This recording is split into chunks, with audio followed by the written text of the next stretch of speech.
Today on a special Hidden Huntington Beach, we actually return to the scene of a previous episode here at Warner and Gothard by the Warner Baptist Church, built in 1907. Last time we were here, we heard tell about some other hidden history that we weren't able to find. Today, we come in search of it. I'm Chris Epting. I'm an author and storyteller, and I love the history of Huntington Beach, especially the hidden history. For the past 2 seasons, we've helped uncover many little-known stories that help illuminate the past. Now, join us as we dig deeper to discover even more secrets. Welcome to Hidden Huntington Beach, Season 3. We first met Pastor Steve Orman in a previous episode of Hidden Huntington Beach. He was kind enough to invite us back today to do some preliminary metal detection on this very historic property. Well, Pastor, first of all, thank you for having us back. Certainly. It seems like we were just here doing your story. Very briefly, what we're about to do is examine the space here between a 1907 church and an approximately 1912 house. Yeah. So this green space here could yield some interesting history. It's never been That's right, you never know. gone over before with a metal detector, right? This will No. be the first time. Not that I know of. Well, look, we're excited. Anything we find, obviously, we're hoping that the church can create a display or something for people, That'd be maybe a great. little exhibit in front. Sure. But for now, why don't we get to it, okay? That'd be great. Thanks again for having Sure, us. thank you. On a previous episode of Hidden Huntington Beach, historian and metal detectorist Brandon DeHaas uncovered some hidden history at the site of the Old Slater Ranch. Today, we're back at the Warner Baptist Church, where we have been given permission to explore the property with a metal detector. But what will Brandon find today? Brandon, I'm really excited about this area here. We're going back more than 100 years. Not a lot of surveying's been done here like you're doing today. So what are your thoughts as we first start to patrol here? A lot of excitement. Really? Why is that? This church has been here for quite some time, and I don't think this area has been checked real good, so I think we have a good possibility. And you can hear it. And what we're hearing right now. We're already getting targets, yeah. So What kinds of hits are you getting? we're getting a lot of coin hits already here. This one's already showing up as a copper penny. It could be, 20 years old, or it could be 120 years old. You don't know. It's very Why we're exciting. here.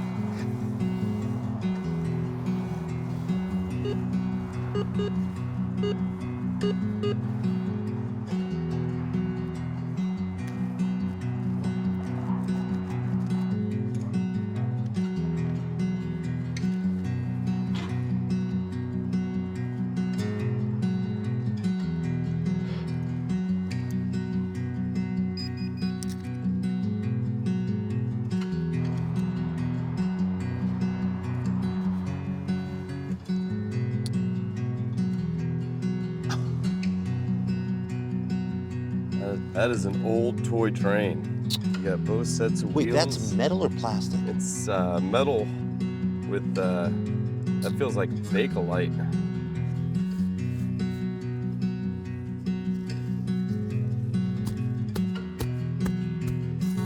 Well, Brandon, this looks like an amazing find. Tell me what you just came out with. Yeah, this is a pretty interesting find. It appears to be a toy train. Can I hold it? Yeah, absolutely. It's metal. It is metal. Well, this part is. Wow. And this part, I suppose, is either plastic or Bakelite. And if you look at these wheels here, these are very indicative of the wheels on toys from the 1940s. And I would suspect that this is possibly a Hubley toy train, which was a big manufacturer of the metal toys before Hot Wheels and Mattel and everything came in and started making the toy cars. Hubley was a big manufacturer of them. Well, I know we're going to keep looking. Do you think there could be more of this set down there? Are you getting other hits? Possibly. We'll run it over with the detector again and see if we get something else out Let's of keep this going, hole. but this is a great start to our day. Amazing. This is very cool. Very cool. This is definitely a lot older than me. Great job.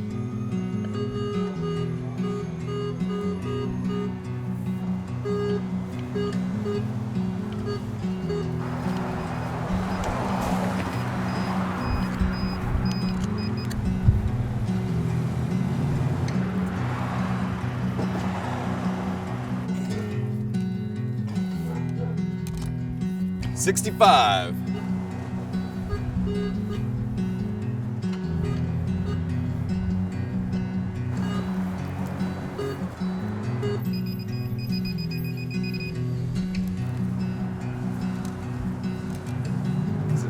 old Spanish coin.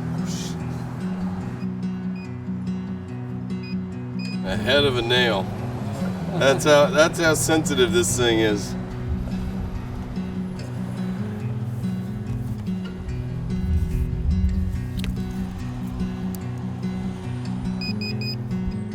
All right.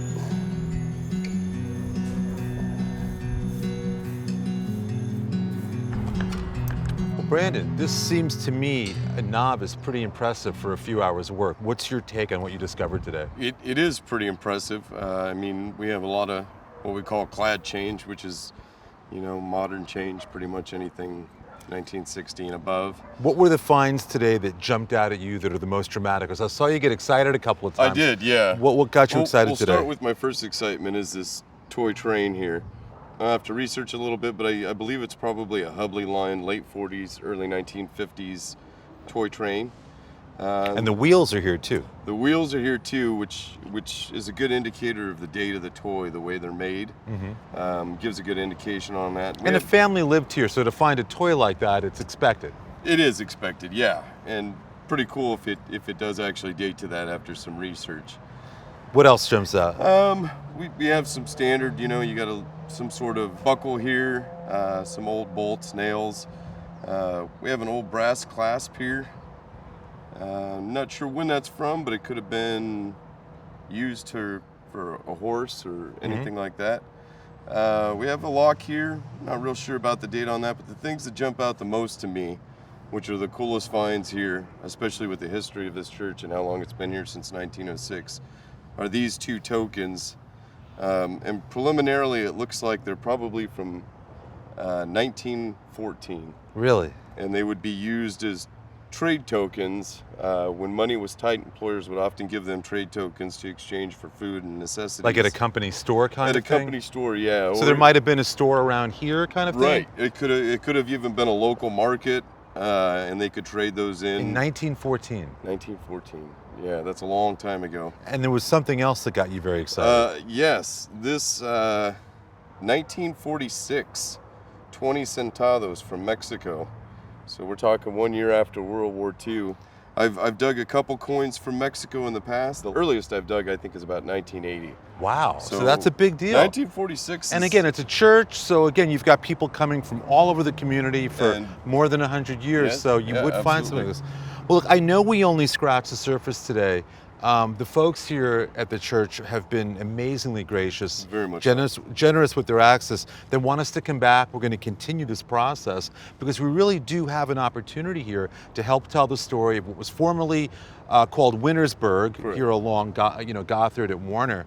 And this township, this community was here for many decades. Right. A lot of farmers and Japanese American families, and it's a real big part of the story. So we started today. I want to thank you so much, man. Absolutely. This is a lot of fun. We'll be back. We're going to go underneath the church, under the house, and really kind of uncover some more hidden history. Absolutely. I think there's a ton more to find here and a lot of history. So I want to thank everybody for watching another episode of Hidden Huntington Beach, rejoining us with Brandon today, who joined us, of course, in a previous episode.